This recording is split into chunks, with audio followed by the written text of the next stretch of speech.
Good afternoon, ladies and gentlemen. Okay, good afternoon, ladies and gentlemen. And whether you are joining us here physically at the MTN headquarters in Kampala or online on X, welcome to this conversation. My name is Fiona Kemijisha, and I have the pleasure of being with you this afternoon. Now, we have a conversation about something rather serious, and I find that every time that's going to happen, people are a lot more tense than you think they are. So indulge me, indulge your moderator by just taking a deep breath. You know, you're going to fill your stomach with some air, and then we're going to breathe it out through our mouth, okay? Yeah, just indulge me. Okay, let's go in. 1, 2, 3, and out. Okay, I hope we are calm. We're going to discuss something serious, but we're going to keep it also very conversational so that you can feel free. Share your thoughts, share your mind. Now, according to UN Women, 1 in 3 women all over the world experience digital gender-based violence, and gender-based violence even generally. Up to 58% of women and girls face digital gender-based violence every single day. So it's not a kind of maybe, it's not a sort of kind of, this is something that is happening. And we want to give these things names. You know, we don't just want to talk about it like it's, oh, it happened the other day to someone, but it wasn't such a big deal. We want to humanize these things as much as possible. We want to make lived experiences, not just another thing that people say, that just happens once in a while. Because even if it did, does that mean it was okay? So those statistics and hundreds of others like them apply to a woman and a girl, a real woman and a real girl, like the one sitting next to you, like your sister, your cousin, the woman who brings you fruits at your office, or your favorite celebrity. It doesn't even discriminate. So before we get deep into the conversation, I'd like to invite a special lady who is from Uganda Women's Network, who are some amazing and one of the headliners or the main conveners of this conversation, Uganda Women's Network. So welcome with me, Susan Achen, my apologies. And she's going to share with us a little bit about this topic, but also the reason why we are having this topic during the 16 days of activism against gender-based violence. Welcome, Susan.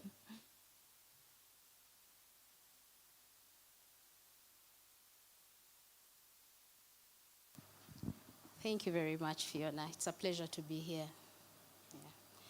My name is Susan Achen. I work with Uganda Women's Network, where I'm the program coordinator for women's rights and access to justice. The 16 Days of Activism campaign against gender-based violence has its history in the incidence of GBV, particularly violence against women in the Dominican Republic. In the 60s, there was a high incidence of violence against women, particularly the murder of 2 sisters. And that is when, in 1980, the Dominican Republic designated the 25th of November as the day of elimination of all forms of violence against women. Now, since then, that day has picked up momentum. In 1991, the Global Women's Institute for Leadership designated a period of 16 days, which we are marking today. It's the 25th of November to the 10th of December, as 16 days during which the world as a collective amplifies issues around violence against women, taking note that women in particular face intersecting vulnerabilities that predispose them to violence against women. Since then, the campaign has picked up, and different entities around the world have continued to celebrate this day and set aside resources specifically for it. One thing that comes up commonly when we speak about violence against women is people say, but the men are being left behind, where the men don't talk about violence against women only. However, we need to be guided by what statistics is saying. Any random search across any sector will show you that women are holding the shorter end of the stick in terms of protection, in terms of resourcing for prevention and response to violence against women. And that is the essence of this day. I also need to add that in addressing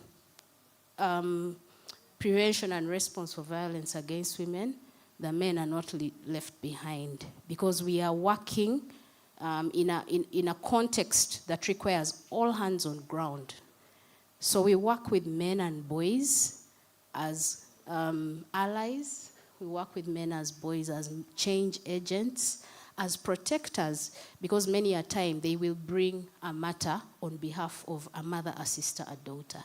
I needed to say that because I checked on the MTN page, and there were many comments saying, don't only talk about the men, the women. Yeah. Thank you. Thank you so much, Susan. I appreciate it. Let's give a hand clap, actually, as she takes her seat.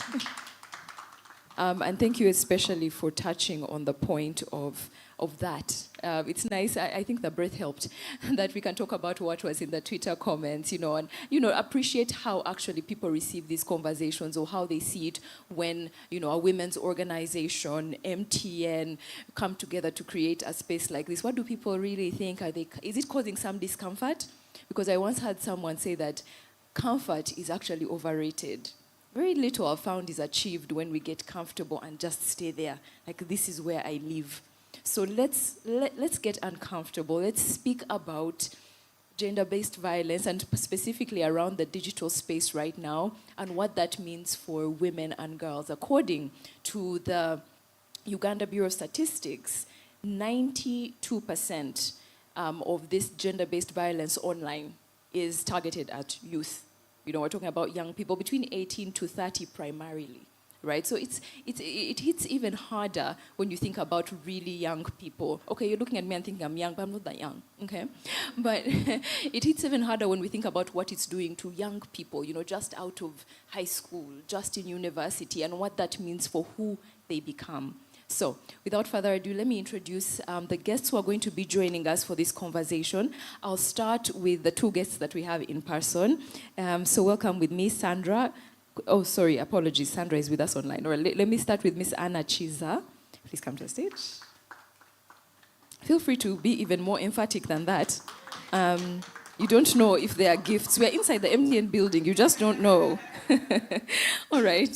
She is the Chief State Attorney at the Office of the DPP, and specifically under the Gender, Children, and Sexual Offences Office. Then next we have with us Mr. Andrew Bukenya. Please. Yes. He is the Senior Manager, Risk Management at MTN Uganda, who are also our hosts today. And last but certainly not least, we have with us online Ms. Sandra Kwichiriza, who is a feminist tech advocate and founder of Her Internet. So let's just check the ones and twos. Sandra, are you with us? Yes, I am. Fantastic. Imagine the things technology has done for us people. All right, let me check in with our guests as well. Ms. Chiza, how are you doing today? Oh, feel free to just switch on the mic next to you. Okay. I'm well, thank you. All right, and yourself, Mr. Bukenya? I'm great. All right. He was just saying earlier that there are so many women in this room, but for him, he's comfortable.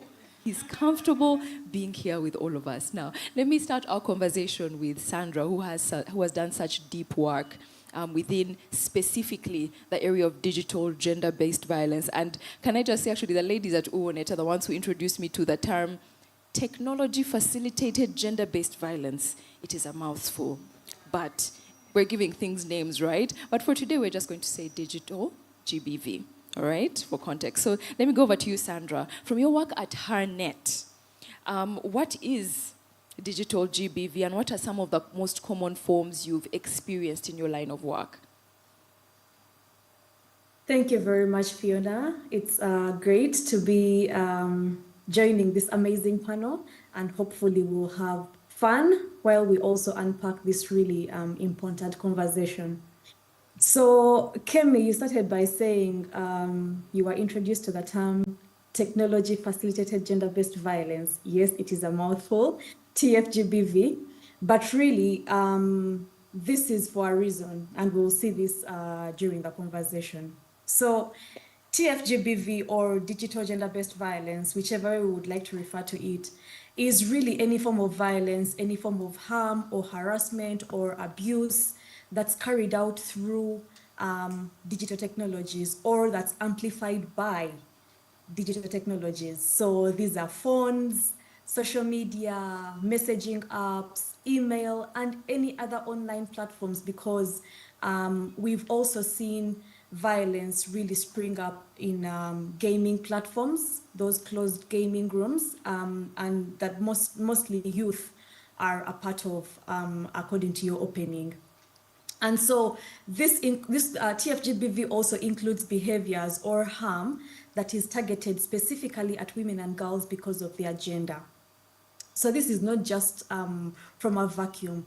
And the term TFGBV expands the experiences of online harm from just what happens online, because now we are seeing that the line between our online lives and our offline lives are really blurred. That line is very blurred. And so sometimes what violence that starts out online, seeps into our offline lives, or vice versa. What starts out as offline violence seeps onto the online space as well. And so the term technology-facilitated gender-based violence actually expands this to beyond just digital violence or online harms. And so the statistics are not lying. Women and girls are disproportionately affected by violence, just violence generally, before we even talk about online violence. And most of the things that we see happening in terms of offline violence also seep into the online world. And so there is no difference between the violence that women and girls face offline and the violence that women and girls face online. And so some of the ways in which it manifests here in Uganda, nationally, globally, is, for example, through cyber stalking and surveillance, and this is mainly done by intimate partners. We know women and girls who are really under surveillance by their intimate partners, and sometimes we just don't talk about it. Actually, TFGBV is largely invisibilized. It's an invisible form of harm that, as the person experiencing it, you know exactly what's going on, but sometimes it's hard to even define what you've experienced and how it's making you feel, or it's hard for you to explain to someone external for them to really understand the gravity of the situation. So when we talk about cyber stalking and surveillance, specifically that women go through by intimate partners, it falls under that. We can't forget online harassment, including insults, threats, hate speech, coordinated attacks, etc. that happen to especially women and girls who are vocal online, or those who have a huge public profile. Previously, I think over the last couple of weeks or something, many of us might have witnessed an incident that happened on X in Uganda. There was a female journalist who expressed a political opinion on her X page, and she faced so much vitriol online. But this, the insults and the harm that she faced online were not necessarily about her political opinion, but rather how many men she has slept with, her body count. People talked about her body, so she was facing body shaming, she was facing slut shaming, and these are very real experiences of women, even those who are out of the public profile online. So that's just one of the examples that as women, when we are facing online harassment, maybe because of an opinion that we've made or whatever, the response will not be in the same line of the opinion that we made. It will really go personal. It will go to like how many children you have, how many people you've slept with, who has seen your naked body, etc., etc. And that leads me to another rising form of TFGBV, which is non-consensual sharing of intimate images. And this is sometimes called revenge porn, but revenge porn is a very derogatory term for this violence, and it also invalidates the experience of the victim or the survivor, because in this type of violence of non-consensual sharing of intimate images, the perpetrator is invisible. You know, the focus is mainly on the survivor or the victim. And I'll use the word survivor and victim interchangeably because different people want to be identified differently. Sometimes they like to be identified as victims, sometimes they want to be identified as survivors. So in the case of non-consensual sharing of intimate images, the survivor or the victim is the face of the violence, but is also the person who is going through the violence. And in Uganda, where we have the Anti-Pornography Act that considers victims of this type of violence criminals, it's even worse, right? Because then the perpetrator who has caused all this harm to the victim goes unchecked, goes unpunished, and even sometimes faceless. We never get to know who is behind that screen, who was committing that type of violence. And so it's a very real form of TFGPV. We also have impersonation and fake profiles. We are in peak political season, and we know that very many women in politics experience this type of violence where fake profiles are created on various digital platforms in their names, and they're impersonated, and opinions that are not necessarily theirs are passed out using these fake profiles. And this is usually used to discredit their contribution and their voices. We also have blackmail and extortion that is especially targeting young people these days. At her internet currently, we have a case of a young girl who is facing blackmail from someone that they know, someone that they have previously related with. This person is threatening to release their intimate images publicly if they don't get what they want, right? And so this is a huge issue because many cases like this don't even get reported. And by reported, I don't even mean to law enforcement. Reported to like community, reported to someone that you trust, trusted organizations like Her Internet and others that are doing this work. Many times blackmail and extortion cases go unreported because where do you even start, right? Especially if it's someone you know, or even a stranger, where do you even start? Because giving into their demands does not necessarily mean that the violence is going to stop. In fact, giving into the demands the first time just amplifies this type of violence to greater margins. Of course, I can't not talk about disinformation and misinformation, which is the spread of untrue information. Misinformation is the spread of untrue information without the intention to harm, but disinformation is where it gets really, really, really interesting, because this is the spread of untrue information with the intention to harm the person, the victim, or the person who is the target of this disinformation campaigns. We've seen this happen with journalists, we've seen this happen with women in politics, we've seen this happen with outspoken feminists. Feminists online face a lot of disinformation tactics, which are really targeted at silencing them and silencing their voices. But this doesn't just affect the feminists or the women in politics or journalists who are targets of disinformation campaigns. It also affects the larger society because we lose out on access to information. We lose out on women who are doing great things and speaking about, social justice issues that are very important to us, because they end up self-censoring or being silenced or even going offline completely. So violence generally against women has been normalized, and this is the same case with violence against women online. It's been normalized, invisibilized, invalidated. And in fact, in our experience, when you walk into a police station and report cases of online violence, usually the police is like, those things are on Facebook. You go and meet that person and talk about them. But I'm telling you, this person is actually harassing me and threatening me online. How am I supposed to now go and meet them offline to talk about these things, right? So even like the way that the law approaches this issue is just not, there is no political will to deal with TFGBV. So those are some of the ways in which it manifests in our spaces online. And I hope that by the end of this conversation, we will have some commitment, specifically from MTN as a large player in this field, from the DPP's office as well. I'm really keen to hear what my colleagues will talk about, strategies around dealing with TFGBV. Thank you, and over to you, Kemi. All right. So because you spoke about, there are two specific points that came out that I think organically lead to a question that I could direct to Ms. Chiza.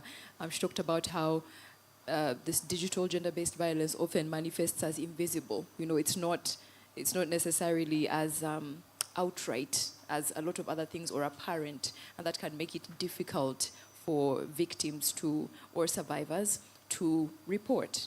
But speaking of reporting, what does that actually look like, you know, for any woman or maybe even a young girl that's experiencing this? When we look at the legal side of things, do we actually have redress according to the law? Do we have specific spaces to report this kind of thing? What does that look like? Thank you. I'm called Anna Kiza. I work with the Office of the Director, Public Prosecutions. Allow me to say something brief about my office. The Office of the Director, Public Prosecutions is different from the judiciary. People tend to confuse our office with the judiciary, so we are different.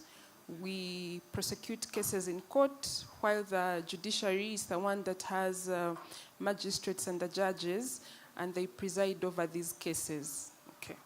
So the Office of the Director, Public Prosecutions, in brief, has the mandate to prosecute all criminal cases in courts of judicature. Those are the daily courts that we see, the Chief Magistrates Courts, the High Court, the Court of Appeal, the Supreme Court. So we have that mandate to prosecute all criminal cases in those courts, apart from the court-martial. So we handle criminal prosecutions. In short, that is what we do, and our office is created under Article 120 of the 1995 Constitution. So we are here legally. We are in place legally. We are not out of the blue. So, yes. So the reporting that you were talking about, reporting is like any other reporting. It's like, let me say, something has happened at home, and your child waits for you to return home, and she reports to you, or he or she reports to you and says, "Mommy, while you were away, this and this happened." So it is reporting. So if an offense has occurred, like any other offense, but now that we're dealing with digital offenses, you report, you go to police. So you walk to the nearest police station and you report. You say, "I am so-and-so. I have been experiencing this form of violence." There are many cases like cyber stalking, cyberbullying, and all that we have been prosecuting in court. Now, how do we come to prosecute them in court? It means somebody who was being harassed and bullied online walked from their home, from their office, and went to the nearest police station, let me say at Katwe, CPS, Ginger Road. They walked to the nearest police station and said, "I'm called so-and-so. I have been undergoing this form of violence online for a period of 1 week, 2 months, 1 year, 6 months, and I need help." So when you report, now remember, reporting is free. You don't pay money to go and report. No, you walk into a police station and you state your cause. And I need police to help me. Now, police will now come in. They will now register your complaint now into a station diary. And they will issue you a station diary reference number. So they will report Anna Kiza from this place walked into the police station on this day and reported a case of cyberbullying. Now from there, they will now open up a case file. It will go to the OCCID, the officer in charge of criminal investigations at the police station, and he or she will allocate the case file to an investigating officer. So the investigating officer will then start investigating the matter. They'll now call you and have a one-on-one interview with you. Now, in that interview, the police will be seeking to receive information from you. Tell us more about this person. How did you meet this person? How have you been communicating with this person? How often have you been communicating with this person? How has this person caused you harm, either physical or psychological? How has this affected you? So they will help you in that way. Now, depending on the nature of offense, if it's a cyber offense, they will have the file allocated to the cybercrime department of the police, because it is a specialized department of the police. So they know how to go about investigating cyber crimes. So yes, that is reporting. Yeah, that's very clear. Yes. Thank you. That's very clear. I think that sometimes it's easy to take for granted that we understand every single process that goes into things. Many people experience different forms of digital GBV and don't know that it's an option for them to walk into a police station and say, this has happened to me. And perhaps I know that there are deeper concerns around, how is it received and so on. And I know that's even a larger conversation around the consciousness and, systems that are not very, maybe that we are not feeling like we are being heard in certain ways. But let's put a pin in that particular if point. I may add Please. something. Sometimes after these cases have been reported, we do not want to cooperate with the police. So once the abuse entailed maybe them exposing your intimate photos, and maybe the conversations were a bit X-rated and all that, we are not ready to cooperate with police. And the moment we are not ready to cooperate with police, police can't do much. Then we go back home, 2, 3 weeks, months later, we say, the police didn't help me. The police did not help me. I reported. You see, reporting is not enough. You have to cooperate with the police, because how will they adequately investigate this case without you cooperating? So when they say, give us your phone, we need to, if the phone was the gadget used for communication, or if it was your iPad, or if it was your computer. So if they say, give us your phone, let us take it for digital analysis and electronic, and those things that they do. Because they have to subject it to digital analysis, then they extract that information to help them with the investigations. So when the police says, please cooperate, give us what we need to help you. And I don't refer to money, no. I'm referring to the gadgets that were used, okay? Or if there was another witness, that the person, bring that person. So reporting is not enough. We need to cooperate with the investigators, otherwise they will be constrained as to how much they can help us. I thought I should add that. Well, that's helpful. I imagine it even makes some anxiety rise for many people, because it's a difficult thing, if we're being honest. It's a difficult thing to want help, but also to be able to provide all of that very intimate information. It is a difficult thing. So let me go over to Mr. Bukenya. With MTN being who MTN is in the telecommunications space, it's interesting. First of all, it's such a, I think it's a fresh thing, at least I don't think I've seen it before, that a telecommunications company is taking such, intentional measures. And we'll talk more about, what kind of work you're doing around this space. But I'd love to know, even for those who have never heard it, whether in the room or online, what kind of position MTN is taking as far as online gender-based violence goes. Because, you are the providers of our networking needs and so on and so forth. And so, what position do you take in this space? So, thank you.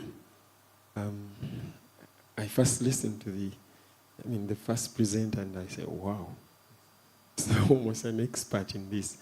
Yeah, but it's intriguing, when you listen in and get to learn more. So back to the question. So first of all, in terms of MTN's position, we have a zero tolerance approach to any form of violence. And digital is just the part of that violence. We have very strict policies, be it in terms of the digital human rights, be it even in terms of the harassment. Because if I'm to look at it from an internal point of view, I would quickly place it under the anti-harassment policy that we have. But again, from a consequence point of view, if you are staff, that's when the code of conduct and this disciplinary processes kick in for the staff. Now, when you go out to the customers, to the community, so we have different initiatives.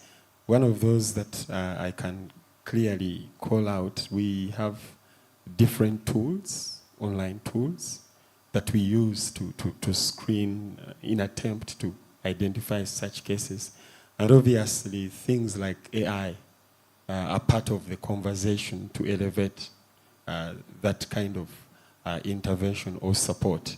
And on top of that, what is also very, very important, and luckily it comes out from what she's been saying, the first presenter also hinted on it, driving the right level of awareness. So from her example, you clearly see someone is not happy that they are, being treated that way, but at a certain point, they then hold back. When the police is trying to investigate the matter to its conclusion, they are the same people who reported but now are holding back. So one of the things, and most importantly, that we are doing is the partnerships. Of course, we have partnerships with the Internet Watch Foundation with quite a lot of options there. She was answering about reporting. With the foundation, the Internet Watch Foundation, we have an online option where one can go and even report these cases. So I think through these partnerships, again, entities like MTN can even come in handy, yes, with the prosecution office. We are also, if you talk about this very platform, we are partnering with like the Uganda Women's Network to again drive that agenda further. And most recently, we had what we call the Home of Safety, more of one of those initiatives where we partnered with Paramount Africa to air some content on MTV Base, of course, famously loved by the youth. And what we are driving in there is put content that raises the right level of awareness for people. Yes. So in a nutshell, those are the ones that I can call out, top of mind. But again, to stress, zero tolerance. Okay, zero tolerance it is. I think something also that is coming out, and I don't know if you guys are also feeling, that there's that aspect of consciousness, because legal frameworks, very important. Strategic partnerships, very important. But when there's a lack of consciousness in how we see each other, in how we receive other people, there's always like a problem there. If there's a lack of consciousness, even if I go to report something, if there's a lack of consciousness in the way someone treats me or speaks to me in that vulnerable moment, then there's still a problem there. So I think there's definitely need to keep on talking about it. Sometimes people say, we're having too many panels, but we need to keep talking about it. Because if we don't keep talking about it, we assume everyone who is in a suit knows what these things are, or knows that that's not the right way to speak to a lady or speak to a gentleman. Like, that's not the way you speak to people. So I think it's important that we keep having conversations. So let me go back over to Sandra, because there's this spillover. When you experience a certain type of treatment online, specifically now we're talking about online, when you experience certain kind of abuse or harassment, it spills over into your life. And perhaps even that is still, it still goes back to that thing of consciousness. I remember, this may be what the youth call TMI, too much information, but I remember a time doing an interview myself, and the responses that I received from men online were so, what's the word? Wow, what is the word? They were so twisted. They had very little to do, in fact, with what I was talking about. But I still recall, and this is how you know that it has really seeped into another part of your life, when you remember it so specifically, because you even attached an emotion to it. I still recall someone saying something to the effect of that because I'm in my mid-30s, and because I'm in my mid-30s, and the fibroids are just growing in you, and you're not having children. And I thought, do people speak like this to other people? Is this beyond even any other thing? Before even getting truly offended, I thought, is this how we speak to other people without any concern? And these people are not even hiding. Their faces are there where they work. It's an open page, and I wonder, what is lacking? What is lacking? So let's talk about that spillover, specifically with Sandra, because I know her internet has made the effort to work with so many victims and survivors of GBV, but specifically digital GBV. Sandra, what does that spillover sometimes look like? Like, for us to really get an understanding. Sometimes we think it's just vibes, but what does that spillover look like? Like, paint for us a picture. Thank you, Kemi. You already did paint the picture, actually. True. Because this digital violence is not disembodied. And I think we need to start with adjusting our mindset around that this violence, it doesn't happen to the phone that we are holding. It doesn't happen to the screen that we are looking at. It happens to us, our bodies. So it's not disembodied. Hate speech turns into mob justice, for example. Yeah, hate speech turns into mob justice.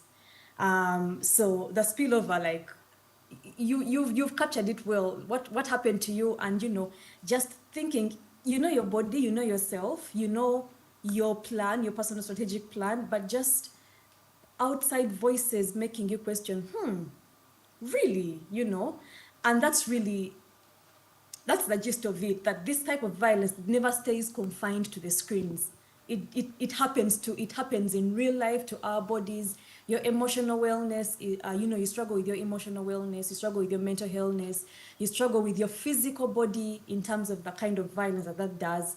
So online harm quickly bleeds into our physical, our social, our economic, our emotional lives, where our offline communities, where we're connected to our offline communities. So it transitions the abuse from just being online into real world violence. So for example, as I mentioned, hate speech becomes mob justice.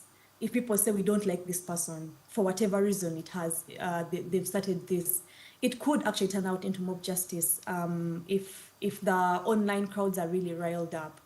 Harassment becomes physical danger.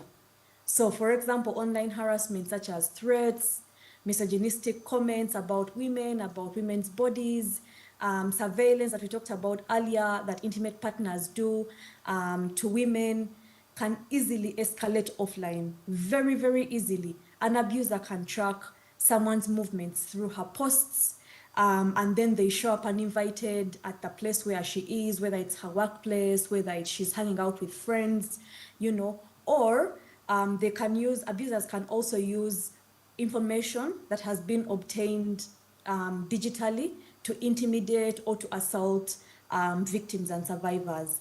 So, online harassment then becomes a precursor to in-person violence, or what would refer to as physical violence. But we know in-person violence is not just physical, it's emotional, it's financial, it's mental, it's all those things.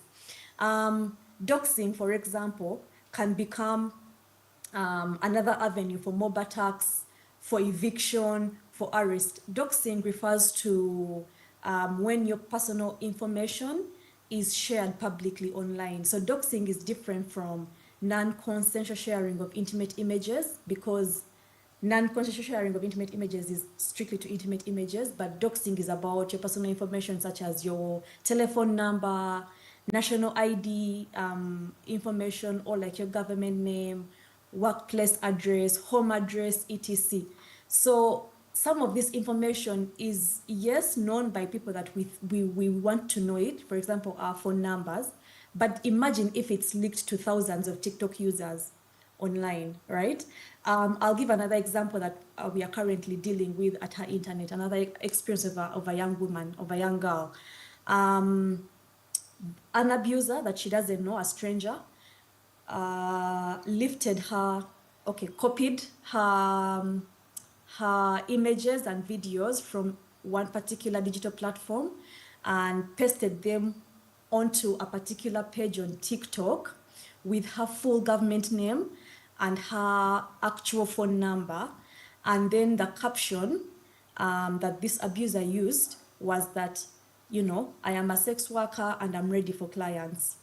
But this is someone's actual face being shared, actual phone number and actual government name, right?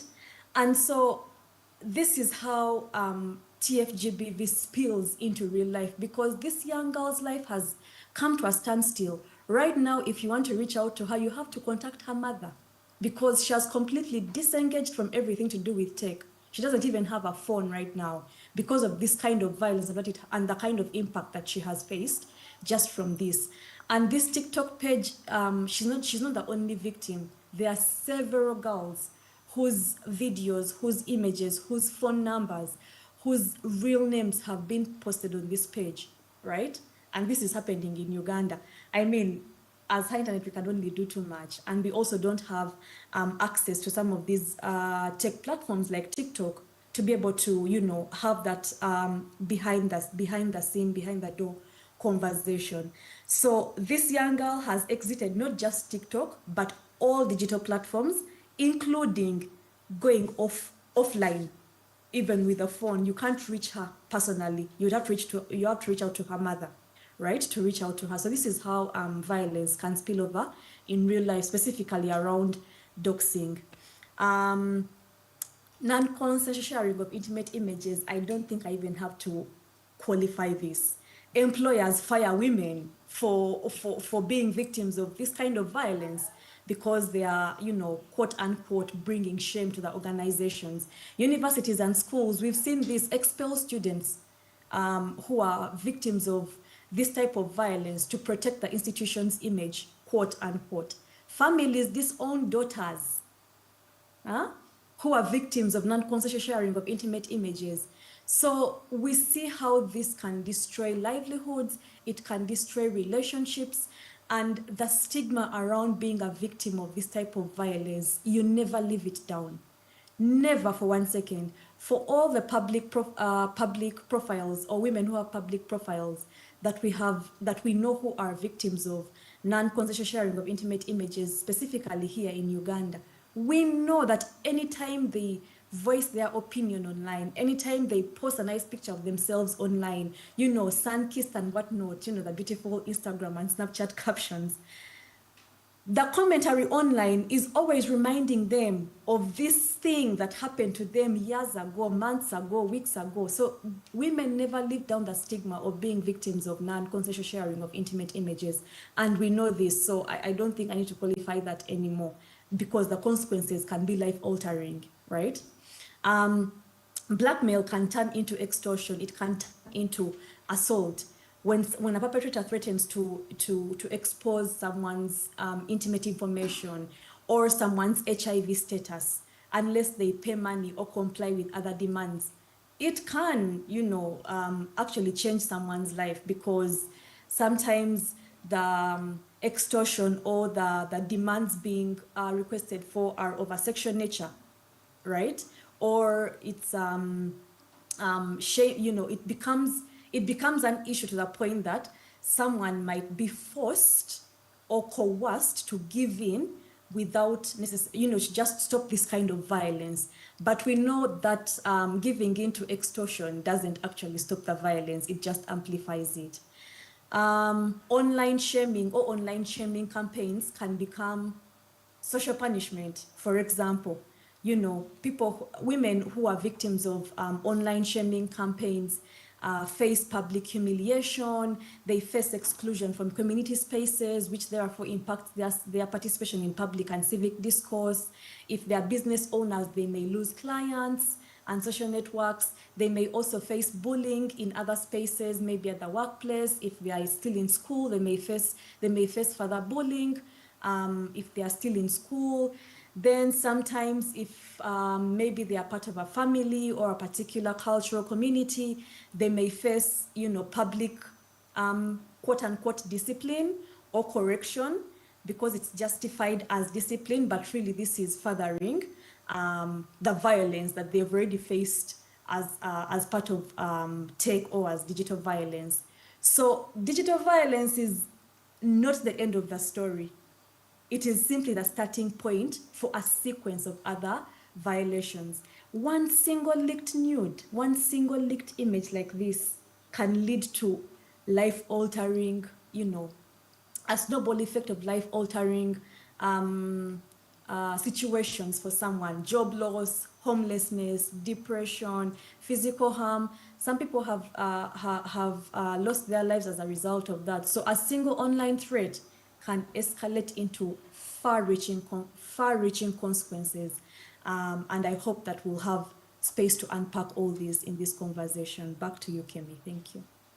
Thank you so much, Sandra. That was really detailed in the best possible way. I actually write a book because I feel like there's a way you've broken down things in a way that seems obvious, but really, it's like, have you ever had something in your mind, but when you write it down is when it becomes more, tangible somehow? I feel like that's what Sandra has done. So thank you, Sandra. And now speaking about all of these ways in which GBV spills over into our real lives, the mental, the economic, all of these different ways. I thought it would be great for us to, especially because Ms. Chiza is here, we can get to understand what are the policies around this digital GBV. Because I know that when we lay people are sometimes hearing about, the legal framework, and it's like, okay, that's a lot. Just tell me like I'm 3 years old. So help us understand what is the legal framework around technology facilitated GBV. Thank you. So now the legal framework that governs digital crime and all that, we have the Computer Misuse Act. So under the Computer Misuse Act, it is where all these offenses that we have talked about, that Sandra has really labored to explain, it's where all these offenses fall under the Computer Misuse Act. Maybe a few under the Penal Code Act, but majority. So when we are dealing with digital offenses, child pornography, cyber harassment, cyberbullying, all that, we prosecute them under the Computer Misuse Act. So the Computer Misuse Act deals with any kind of digital offense, misuse, and all that. So it's encompassed under the Computer Misuse Act. We do not have a national policy on a digital crime and all that. But for now, it is something that we are advocating for, hoping that we'll actually have a policy in place. But for now, we are running with the Computer Misuse Act, and that's how we are prosecuting these cases.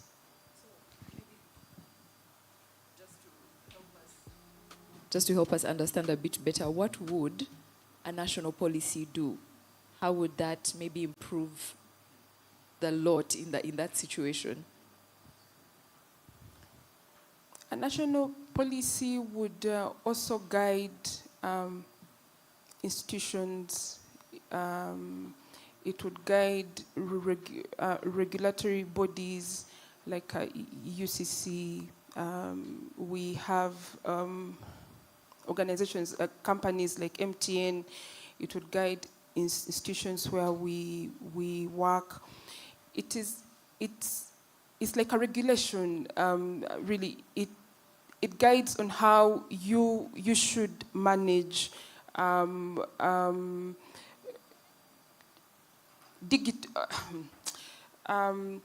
anything to do with the internet. So it is like a regulatory framework. It guides institutions. This is how you go about digital offenses, how to regulate them. That is what it does. But now, when that fails, that's where the law now comes in to curb and to punish. So that is now when cases are reported at police. So when the policy fails, then we go under the criminal justice system and we prosecute. When the regulation fails, when the regulating fails, that is now when criminal prosecution now comes in, because we have failed to regulate. So because we have failed to regulate under the policies, now we are now ending up in court and we are now prosecuting. Okay? So the policies put in place also have to be in line with the provisions of the law. You cannot bring in a policy that does not match with what the Constitution provides, a policy that does not match with what the Computer Misuse Act provides. That policy has to be in line with the provisions of the law. So when that fails, that is now when we go and we now prosecute. Somebody now goes and says, I'm reporting a case of cyber harassment, cyber crime and all that. Then we now come in as the office of the DPP to prosecute. I can honestly say that I have learned something. I think we all have. Now, I'm going to go to my last question, actually, to Mr. Bukenya, around still MTN. And you shared a couple of things. I remember at some point you even said there are certain tools that MTN has maybe developed or co-developed with other strategic partners. Just for the benefit of our audience, also understanding, what people such as, or let me say institutions such as MTN are doing.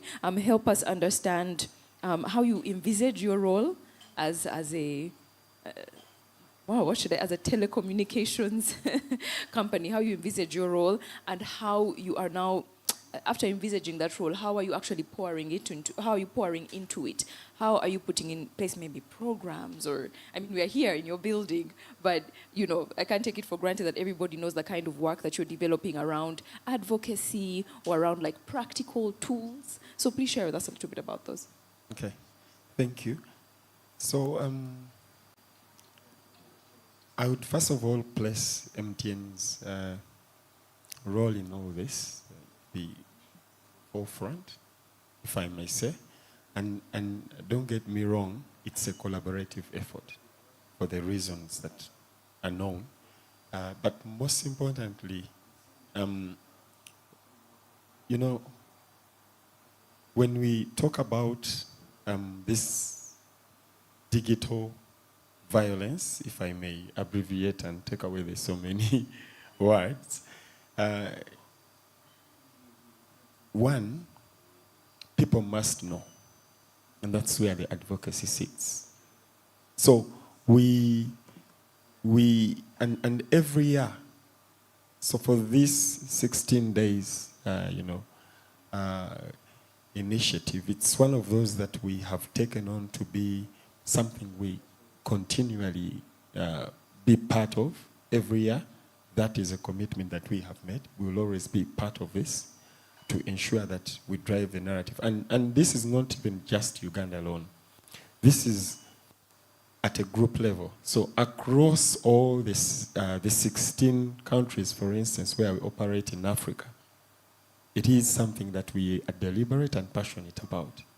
So the idea is that when everyone gets to see that you're moving in the same direction, there are others that can quickly jump on and leverage on the foundation that we have set. So we are saying we want to set the pace to to make sure we deal with this.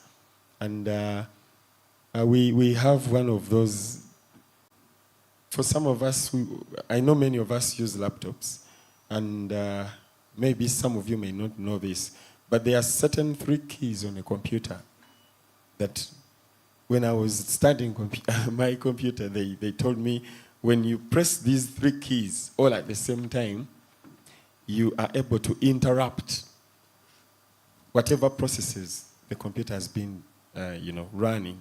And those keys are usually Control, Alt, and Delete. Okay? Now, those are what is on the computer. What we have done is we've codenamed something and said Control, Alt, Heal. And we think this is our way. The typical Control, Alt, Delete, you press those keys, the computer will show you all the processes are running, and you can choose what to stop and probably lock the computer, stop everything. Our perspective, Control, Alt, Heal, reset. So we want to reset it. We want to deliberately do all that we can to be able to reset this digital violence kind of, behavior in a nutshell. So you lead, ensure you have a reset. Thank you.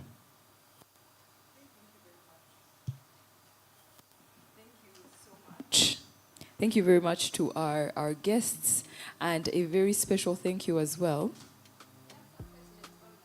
Okay, we're going to get into the questions as well. All right, so thank you to our guests for the first part of our conversation. And I'm going to welcome a couple of questions. Can I get the questions? Perhaps as I wait for the questions, I'm hoping that for those of us who are listening, both here and online, you're getting, if you didn't already, you're able now to name some of these problems. You're able to understand some of the lived experiences, and also understand what counteractions can look like in policy, in the community even. So, Lillian, can we? All right, no problem. Just give me 1 second and I will get those.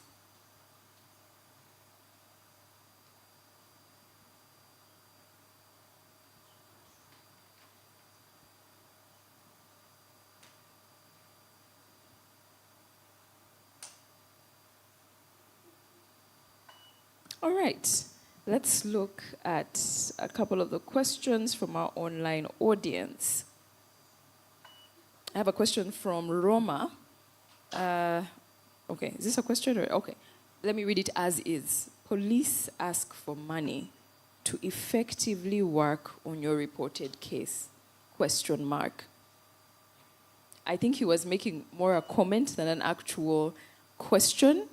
So perhaps what I can offer is whether any of our panelists would like to respond to the comment, because I think it's more a comment than a question. Would you like to? I have a feeling it is you they are side-eyeing to answer the question, if we're being honest. Yeah, sure. So we do not have a perfect system. There are those isolated cases and isolated instances where maybe you've gone to police and the police has asked you for money. Those are isolated instances, but there are incidences where you go and you report a case at police and it is investigated without having to ask you for money. Maybe some of the challenges that our complainants face. So when you go to report a case at police, you are a complainant. So there are cases that, there are challenges that our complainants face. When they report cases at police and they're being asked for money, they then do not know who to go to say, this police officer is asking me for money in order for them to fully investigate my case. When you go to the OC station or to the OCCID. The challenge, maybe it is the history of our country that we tend to fear people in uniform, and we're like, if I approach them, I'm likely to be arrested. They cannot arrest you for nothing. It is a belief instilled in us that when you approach somebody in uniform, you are likely to be arrested, but that is not the case. I know I'm saying this, you might not believe me, but when you go and approach the OC station and the OCCID, each of these stations has an OC station and an OCCID. You explain to them the challenges that you are facing with the investigating officer allocated to your case file, they will address it. If that fails, please come and lodge a complaint with the office of the DPP, and that issue will also be addressed because our office works directly with the police. Thank you. Okay, hopefully that's very clear. I have another question from Mercy. Mercy says, cooperate with the police. She is skeptical. Okay, I think perhaps that takes us to the same answer. Yes, she says she's deeply skeptical of what that cooperation can achieve, is essentially what she's saying in this comment. Yes, you might be skeptical until you've received the results from the police and from the investigations. Like Sandra said, when we don't report, we allow the perpetrators of this violence to continue doing what they are supposed to do. What they are doing. The reason why we have these spaces and we are saying what we are saying is to bring an end to the impunity of digital violence against women and children, and also digital violence against men. So when we choose to keep quiet because we believe we will not be helped by the police, this abuse is going on. You do not know whether tomorrow it's going to affect your sister, it's going to affect your brother, your niece, and your nephew. The more we choose to keep quiet because we think police is not going to help us, then we are allowing the perpetrators to continue with the violence that they are perpetrating. But this cooperation doesn't stop with the police. Once the investigations have been completed, then you now have to cooperate with the office of the DPP to make sure that we now prosecute your case in court. We cannot prosecute your case in court unless you cooperate with us by coming and testifying in court. The good thing is that now, given the nature of offense and what is involved in the offense, if now with digital platforms and the abuse where intimate photos have been shared and all that, given the nature of offense, when you come to testify, we will not put you in open court where everybody else is now looking at you and they are seeing the naked, intimate photos and all that. We will not put you in an open courtroom. We now have measures where the trial can go on in closed doors. We don't allow the press in. Whoever is not supposed to be in the courtroom, they will not be in the courtroom. Or this matter could be handled in the chambers of the judicial officer to limit the number of people so as to protect the privacy of the witness. Or the witness can even testify online without them having to physically come to the courtroom. So so the cooperation is not limited to the police. After police, you now have to come and cooperate with the office of the DPP to make sure that the prosecutor has your case heard in court. So please don't be skeptical. So if you're skeptical, then it means you're going to choose to keep quiet. When you choose to keep quiet, the person perpetrating this violence will believe it is okay, and they'll continue the violence untouched. The cycle continues. So I know there might be some people here that, okay, so I'll come to you right after this next question. 2 people? Okay. All right. I have another comment here from someone. As we speak now, someone is threatening to expose my status just because I refused to date him. Okay. I feel like maybe Sandra may want to say something to this person, to this someone who has sent in their genuine circumstance. Sandra? Yes, thank you. So, to whoever wrote the comment, I hope they're listening in. Please do reach out to her internet. You can DM us on X. Someone will reach out, will respond, sorry. You can DM us on Instagram, on any of our social media platforms, and someone will reach out with next steps. And since I have this chance to respond to that, because I would want to know more about that particular situation. So when the person hopefully gets in touch with her internet, we're able to help them.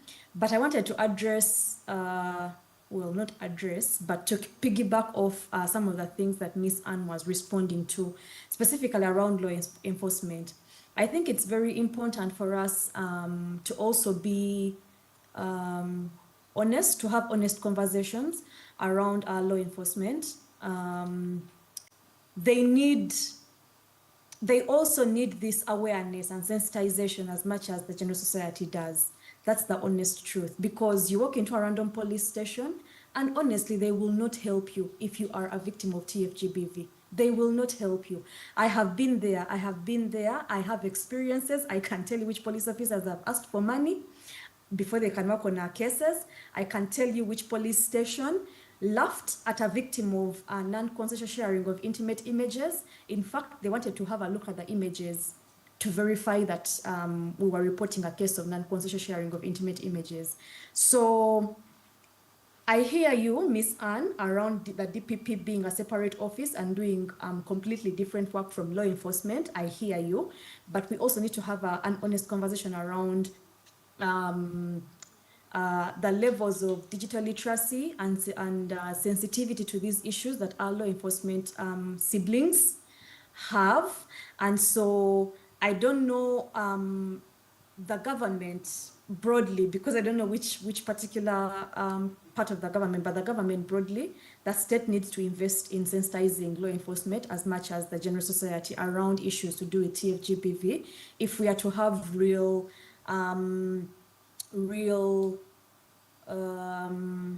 commitment to dealing with this issue, real commitment from the state to dealing with this issue.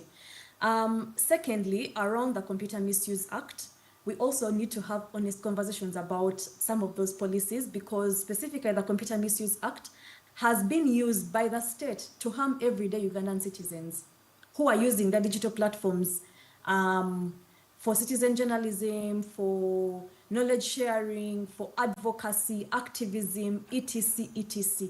So even as we are talking about all these strategies, and yes, there are some cases where maybe these have worked, but from my vantage point, I don't know if this is a reality for many Ugandans.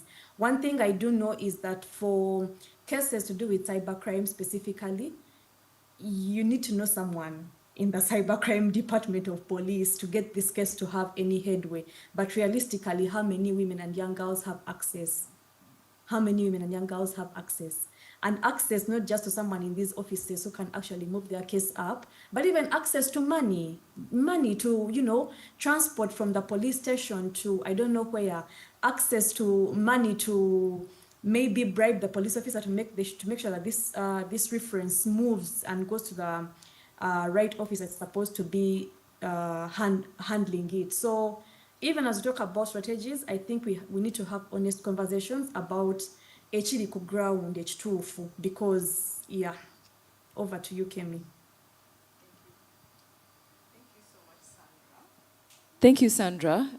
Indeed, we have to continuously question echiriku ground, like what is actually the circumstances. And I think she makes a good point about sensitizing. Oh, please, you want to respond? Go ahead. Yes, I wanted to respond to something that Sandra said. that the law enforcement officers or the front desk officers found at the police are not helpful, and they do not know what to do. I'm not the police spokesperson, but because because our office works closely with the police, there are certain things that I can comment on. Yes, there have been challenges with front desk officers you find at the police, and they do not know what to do. So it is not just cyber offenses. No, there are offenses of defilement, rape. Mention it. You walk to a police station, but because the police officer at the front desk was in a traffic officer, okay? So he was in the Department of Traffic, and now they have brought him. He has been in traffic for the last 10, 15 years, and now he's at the front desk. And he's the one that you have found. You've come to report. Of course, they will not have the technical skills on how to handle somebody who has been sexually abused. They'll not have the technical skills on how to handle a victim of digital violence.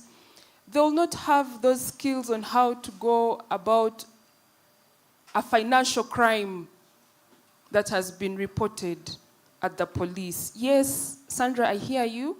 Those challenges are there. And our office has received such complaints. So what we are doing now as an office is to advocate for specific officers to be at the front desk, not just anybody who has been arresting people in Katwe, someone who has been a traffic officer, and now they are the ones that you have put at the front desk or at the GBV desk to record or to receive complaints. So what we are advocating for now as the Office of the DPP is, let us train these officers. So our office is right now doing multi-sectoral trainings. In these multi-sectoral trainings, we have prosecutors, police officers, medical officers, judicial officers, probation officers. We bring them together and we equip skills and knowledge on how to handle cases of GBV, how to receive victims of GBV, victims who have come to report cases of sexual abuse, sexual harassment. How do you receive them? How do you make the first report? So yes, Sandra, I do hear you, but our office is also doing something about it. Maybe there have been those incidences where they landed on somebody who didn't know what to do. But there is something that we are also doing as an office to ensure that people who come to report are not mishandled and they're not misunderstood, because once they are mishandled and misunderstood, that day they have come to police, it's the last day you'll see them. They will not come back. And that will be the end. Yes. Okay.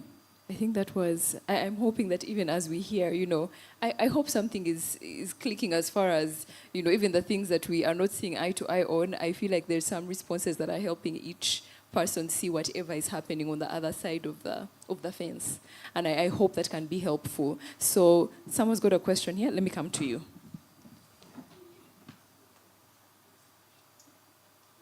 Thank you so much. My name is Yasmin, and I'm from Femtech Law Initiative. We work at the intersection of law and technology. So as a lawyer, this is a very interesting question. This is a very interesting conversation for me, especially when it comes to access to justice.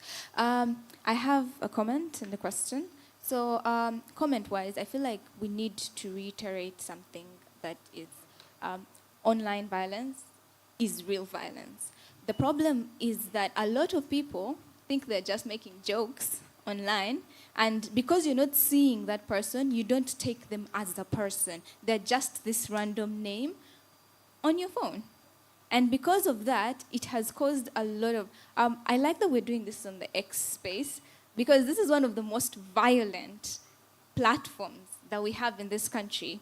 Okay? So every other day, people are celebrating the release of someone's intimate images or video. And someone is basically, you will go in the comments and someone's like, I have not seen, someone send me the link. What do you mean? You're as bad as the person who posted it, okay? We need to understand that online violence is real. It affects real people, okay? This is someone's life that you're ruining. Someone's making jokes at the expense of someone else. And we need to understand that our actions online have impact on others. They have consequences, okay? So I say that because we recently had a training in Lira with high school students. And they didn't know that whatever you post online has consequences, whether it is their personal information, whether it was insults. Because when we did a short survey, a lot of them, when we asked them, what do you do when you're faced with ABC, they're like, I will insult back, or I will. So we have that issue that is coming up. That is, actually it's not coming up, it is the issue. People don't understand that there is consequences to their action, that online violence is real. And it has real consequences. So yeah, I'm glad that we're having this conversation. So MTN actually has a lot of projects when it comes to making the internet more accessible. My question is, because I feel like when we do access, we must partner it with protection and safety. There's no point in putting people online just so they can suffer. Do you have any projects, or are you working on something, or when it comes to something along that line? Because just accessing the internet is no longer enough. We need to access it responsibly and safely. Yeah, and also when it comes to access to justice, I like to say that it's not just one thing. It's not just your ability to report. It's one, having knowledge about what the problem is, because there's a lot of people who are facing this and don't even know that they're facing this and there's an issue. Two, it's that enforcement agencies. Do I know where to go? Do most people know where to go? They actually do not, okay? And three, when these issues get to where they have gotten, okay, how often have we seen a successful conclusion to such a case? Let me tell you when. When the Kabaka was having an issue, when the person of the president was, insulted and so forth. These are public personas. These are very, very big personas. But have we had any successful conclusions for, a normal person? For example, if I walked in and I gave you everything, what are the odds that I would have a successful conclusion to my case? And I say this because I'd like to bring Sylvia Rawogo's case into this conversation, okay? Because she was an MP at the time. And if she, who was an MP at the time, was unable to get justice, what does this say to a young girl who is facing online violence, somewhere in Nakasongola, okay? And mind you, we don't have cybercrime desks at all the police stations, which makes it even more difficult to report these cases, especially the further you go from the city center, okay? So when we're talking access to justice, for me, and the Office of the DPP, my question for that would be, what's the way forward, solution-wise? Also, when I say solution-wise, after the case concludes, what solutions do we have? Do we have tangible solutions? My images are out there. Do we have a solution where I can get them off? Do we have a solution where you're working with platforms to make sure that, okay, my things are up there, take them off? Or, is there something that is there tangible solutions as opposed to, fine, I have finished, prosecuting the case, then what? Okay? Because at the end of the day, solutions are just as important as the reporting mechanism. Okay? And the other thing is people should always understand that in this is a unique type of crime, because no one ever focuses on the perpetrator. They always focus on the victim. Yeah, you have a lot of victim blaming that is happening. You're the one who's suffering, but they're also blaming you, which makes it very, very difficult to handle the whole situation because you have instances where everyone's asking you, why did you do that? You're the one who took the pictures yourself. Yeah, I did, but I did them in confidence with this person, with my partner. If this person at the end of the day goes and releases them, this is not what we agreed on. Okay? But suddenly there is a lot of victim blaming. Okay? And also, as we have mentioned before, you go and report the case and they're like, this is not anything. It's trivializing the issue. A lot of people don't see how important this issue is, how, crazy it feels like, okay?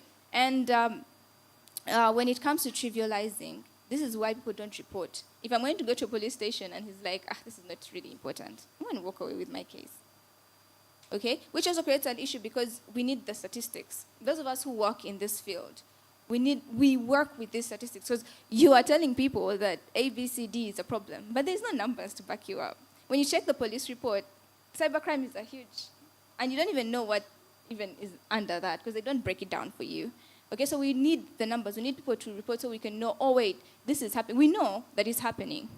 But you cannot truly be like, okay, you go to X and see for yourself. You can't tell government, you cannot tell law enforcement that because, that they don't, that's not how they work. Okay? Which brings me to something else. When you talk to facilitated gender-based violence, one of the things we don't mention is the financial aspect. Okay, so for MTN, my other question would be, we have a lot of mobile money scams. The phishing, yeah, it's called phishing, those scams, yeah, is extremely, extremely serious. So my question is, how are you dealing with reports that are made? Because I've made reports, not to MTN, sorry, but I've made reports before, and there was no follow-up, there was no response, there was nothing. You understand? They just do like, oh, okay, we shall deal with it. They're like, we shall handle it, and that's the end of like that. So how are we dealing with the rise in mobile money scams?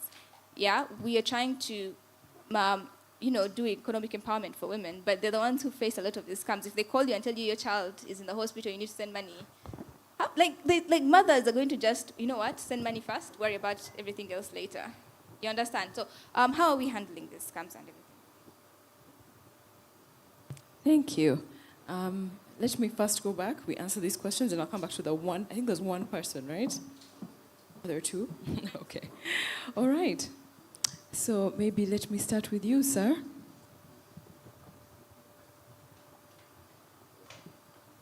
Thank you. So you asked a question around what tools we have. I think offered what we have a tool called the social catalyst.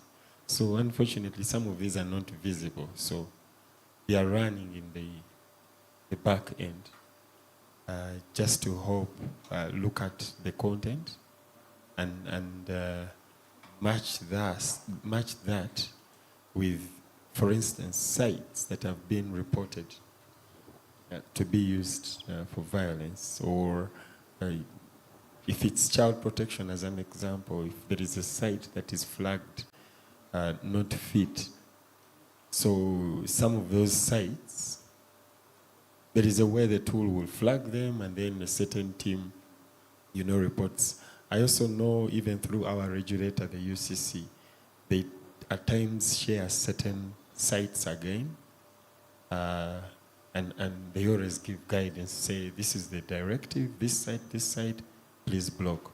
So just to paint a picture for you on that, the campaign I talked about earlier, the house of safety, the recently, so the room of safety that I just talked about, for that one we even have a specific page you can go to. It's called MTN Child Protection. I think I'll give you the details of the URL if you need to see. But on there you'll even see content beyond, somewhat to help you recover from, for instance, digital violence, because we think the emotional esteem consequences of that, I think Sandra talked about a case of, the girl who has totally, I would say, gone to the woods, off the grid. No phone, no what. So we have published even some content on there that one can look at, and they just to manage. There's always emotion, there's always the psychological aspect. So that's on that. But there are quite a lot. Some of them are not visible. Some of them might be visible. I must also say, and probably in this particular forum, it could sound somewhat distant, but when you look at, for instance, the cases where people's images are shared and so forth, some of you are probably aware, and I know she knows, there is that law of data protection and privacy. So I think it's also one of those that the office she works with uses to enforce some of those cases. So the idea, in one session, for instance, I was speaking to some of the third parties together with the Data Protection Office. And I painted a picture to say, today, I don't know whether you know how to check your Google timeline. So if you went and checked your Google timeline, there's a time, last year I checked my Google timeline and it gave me the full globe, and it plotted the different countries that I had been to and the continents. So then I zoomed into Africa, and then it now showed me the actual country. Because at a global level, it will show you continent. You zoom in, within the continent, shows you the country. Then I went on, and the first question I asked the people in the audience was to say, are you comfortable sharing this timeline, country by country, with your supervisor, if it was a workplace? And what might go into their mind? Because if you, for instance, are an MTN staff, and you share a timeline, it even has dates, which country you went to, don't you think a supervisor can choose to use that and reconcile your leave days back? Because how do you go to all those countries if you didn't take leave? You get it. But are you comfortable sharing that with your wife or your girlfriend? Maybe. Then we said, okay, let's zoom into Uganda. Then it shows you the districts of Uganda. Okay, are you comfortable sharing with your boss all this? Maybe yes. But let's go now into a specific district. You zoom into Kampala. Then, for instance, if you've been to a certain club and all those places, again, are you still comfortable sharing with your girlfriend or wife the different? You get it? So to the point of information ending up, sometimes, and what at least I've heard with even the police, they've said that sometimes you need to be careful of the content that you share. I think this is becoming now more and more complex. Because like you rightly said, I share with you content with consent. The objective is very clear. And then later, you use it against me. So I think for me, data privacy and protection is something that we can't take out of the picture. Okay? There is content you're comfortable sharing with someone at a specific time. So even the consent is valid for that time, for that purpose. Now, when that changes, then I don't expect the same information to be used for other purposes. So it's really complex, I must say. Now, to the Momo, I just wanted to bring that one out, because from a law perspective and the complexities of the digital era that we are in, it's quite complex. Now, to the Momo cases, so internally, yes, what we've seen from a fraud Momo perspective is that these people, they leverage the ignorance of the victim or potential victims. And that's what the social engineering of phishing is all about. They will call you and say, hey, and then they talk you into something. And for instance, they'll give you a certain string of USSD codes to Dell. And before you know it, your money is gone. So in the past, we've even partnered with of course, the regulator, and on the telecom side, the regulator, on the financial side, which is the central bank. We've partnered with different banks like Stanbic. Some of you have probably heard about the Vela Steady campaign. That's what I'm talking about. The idea and the talk that keep your pin to yourself. Please don't put it in when someone is giving you instructions. So those are some of the initiatives. Because we've seen in all those cases, it's not a case of hacking, that the system was hacked. No. It is the phishing, it is the social engineering, that someone called you, they talked to you nicely, and they convinced you, and in the end, you somewhat contributed to the process. But again, we are still here to help in terms of raising the level of awareness. The other thing I can also highlight to you, we also have cases where with the UCC, there's a division which handles consumer protection. We have partnered to have certain investigations being done. Of course, they are mandate issues, but through the regulator, or with the regulator, we have had certain investigations. And some of these places have actually been identified.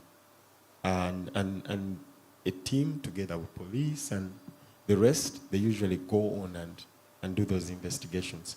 But I must say, I don't have the stats now, but what I know for sure, even if I speak if I put on my risk management hat, I can tell you what we had 2 years ago was far worse to the extent that at some point, if you'd ask me that what are the risks that keep you awake, fraud and financial crime was always among the top 3. Today, at least, it has moved down. I mean, yes, I can place it among the top 10, but somewhere like in the 9th or 10th position. But we will continue to do this. We will continue. And we also have a fraud desk, even through our contact center, to help us track those cases. And then see how unique the new cases are.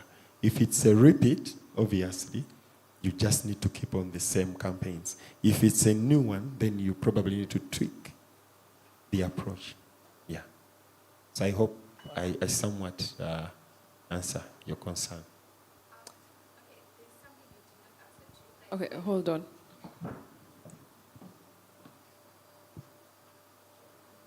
There's something you didn't answer to, because usually we make reports to you when, say, there's a fraud case or someone has tried. It may not be successful, but we will make a case to you. We'll actually report, because you actually say report to us, right? So we will make a report to you. My issue is on follow-up. How do you guys do follow-up? Because remember, when we register our SIM cards, we hand in our national ID. So technically, if I have evidence to the effect that this number has been doing fraudulent, transactions on my phone, what's the follow-up on MTN's end? Thank you. Okay. So thank you. So yes, we do the follow-ups. I may not want to share so much details of that investigation process, but just for your a hint to paint the picture. So if a number is reported to be involved in fraud, the preliminary process could go to looking at what are the other numbers this number has tried to call out to. And from that, I can tell you there are numbers where we've seen a consistent pattern. For instance, if it's calling, and it's calling numbers that are 077 212 3, you'll find that someone has a certain sequence. You get it? So typically, that's an obvious case. And in such cases, obviously, the first thing is you can choose to either block the number or use that number to locate. Try locate. Because at least there are cases I've managed to listen into. At times, they even tend to be operating a fraud war room, for lack of a better word. And you can even see people, you can hear people in the background. So the point is, together again with the regulators, many of the times we've organized, I wouldn't want to use the word raids, but we've organized, jointly to go and find those places. There are even people that have actually been arrested. And what we've also seen is that sometimes when these people are publicized, then the behavior tends to drop. Yes. So there's quite a lot. There is a follow-up process. Maybe what is tricky is the leg of locating every customer and then trying to give them that feedback because of certain intricacies, Yeah, but we do follow up. And we have a division, and by division I mean a department that is dedicated to that, even on the anti-money laundering side. So it's. Right, thank you so much, Mr. Bukenya. So let's move on to Ms. Chiza, who also has a couple of questions. Okay. So she talked about access to justice. What is access to justice? Access to justice is all-encompassing, right from knowing what constitutes a crime. That is access to justice. I cannot report what I don't know. If I don't know that what you have done is an offense, I'll not report it. So it is incumbent on us, the justice actors, to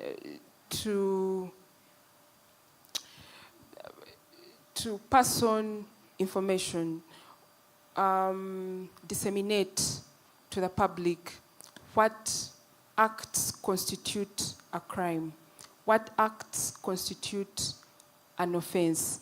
If I come and I touch his shoulder, and my act of touching his shoulder under the law is an offense, and he does not know, he will not report it. So access to justice begins from there. It also includes knowing where to report. Now that I know that what this person did is an offense, where do I now go to report? Where do I go for medical examination, for cases of rape and defilement? After these cases have been reported at police, am I being helped? If the investigating officer is not being of help to me, where do I go for redress? All that is still part of access to justice. If the case has been successfully investigated, then what? Now, me as the prosecutor, I now have to prosecute this case. As I am prosecuting this case, the judicial officer has to make sure that the case, after the close of the prosecution and the defense case, the judicial officer has to provide a judgment at the end of the day. So access to justice starts from the everyday person knowing what constitutes an offense, knowing where to report. When they go to report, how do we, the justice actors, receive these people? How do we treat them to make sure that they will come back tomorrow, or they will refer another victim of crime that, no, let's go to this place, you will be helped. So yes, access to justice is all encompassing, it also entails how we care for victims of crime. So all that is still access to justice, to make sure that the way we treat them is not re-traumatizing, making it difficult for them to now come back and report. How many of these cases have succeeded in court? For a case to succeed in court, each of us has to play their part. Each one of us, from the person who reported to the prosecutor to the judicial officer. We have had instances where a case has been successfully investigated.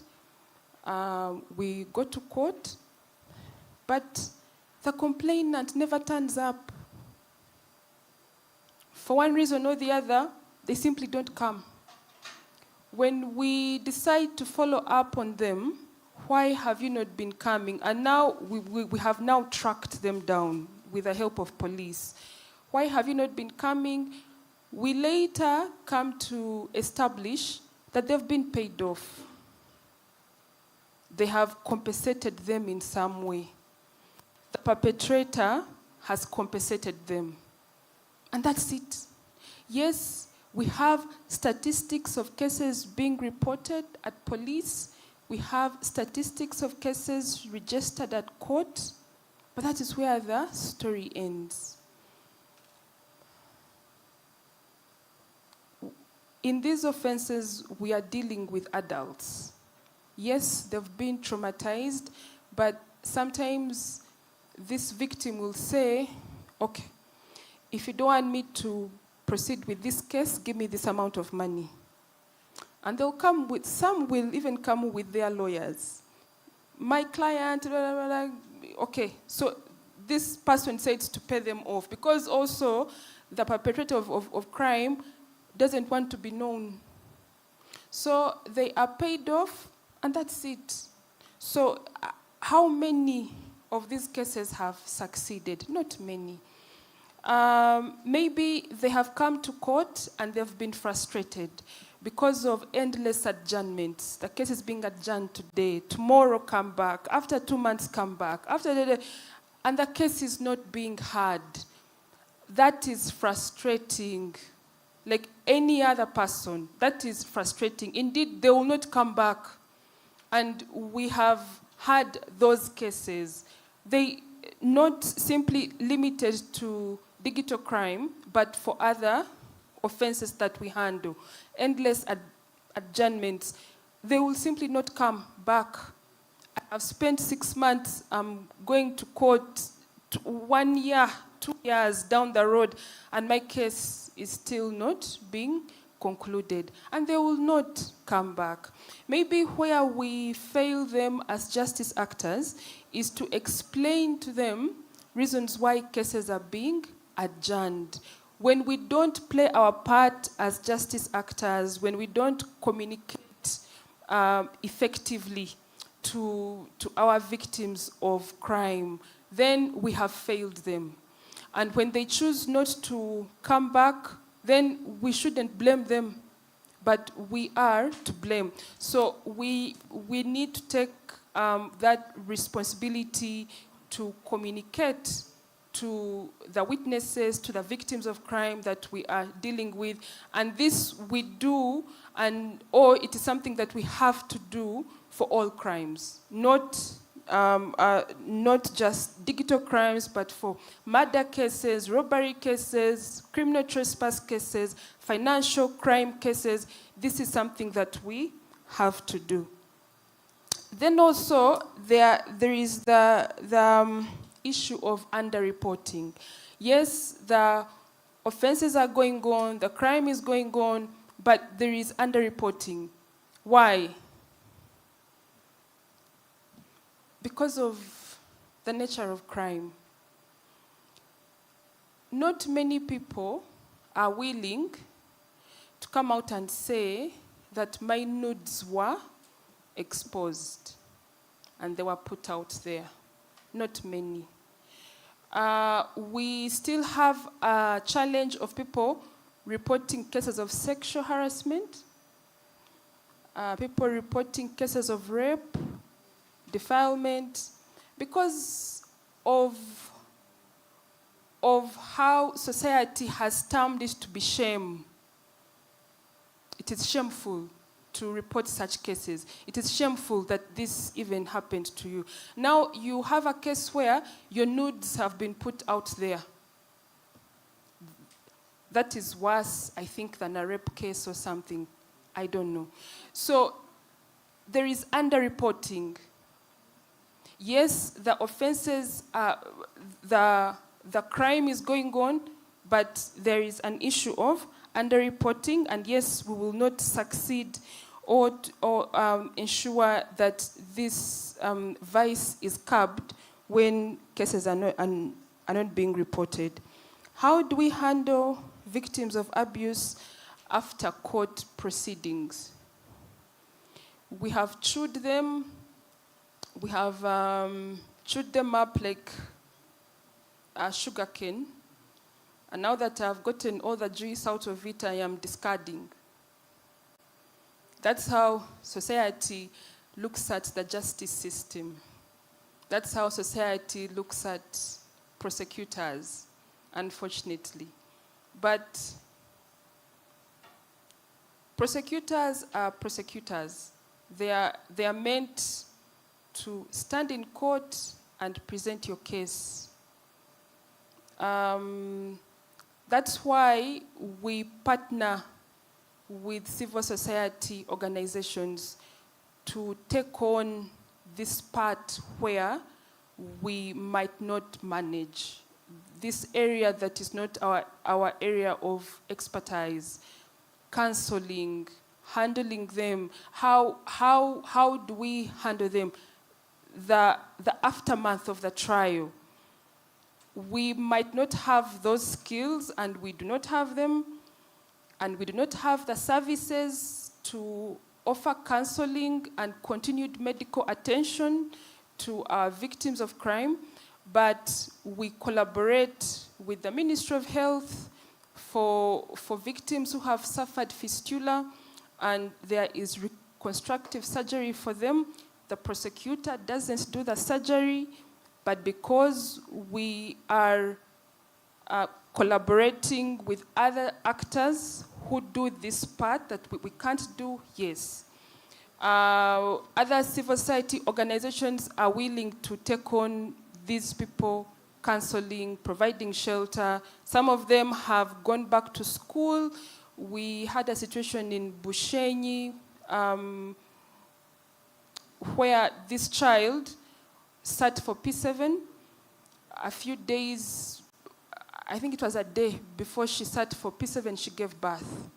So she comes and then she does her paper, and So now it so happened that during this very time we were handling an SGBV session in Bushenyi, and the accused was on charges of aggravated defilement.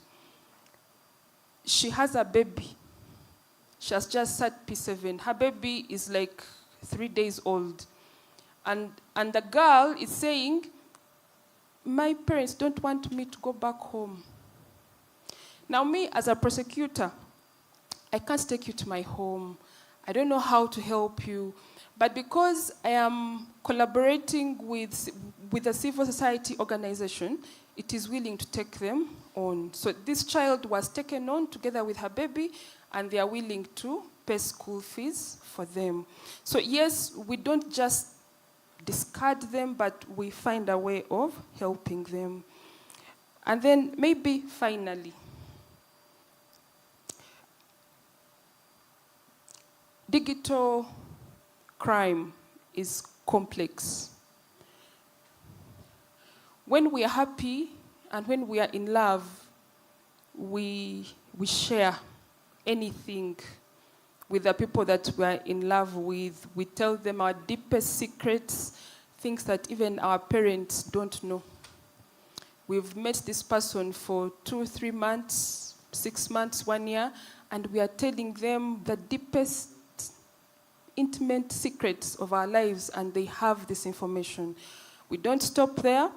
We also share with them our intimate photos, because we believe that we are in love. And I cannot judge, and I will not judge people who choose to fall in love. And I will not judge what people choose to do or not to do with the people who they believe they are in love with. But we also need to take precaution. Choose what you are to share with someone. Don't just open up to somebody and tell them things that, if now it were not you sharing this information and it was your neighbor listening in to what you were sharing and saying, you'd be like, really? No. Let us love responsibly. Let us share responsibly. Let us not love blindly. Yes, we have these crimes going on. Women are being abused. Their private photos are being shared. The confidentiality has been broken and all that.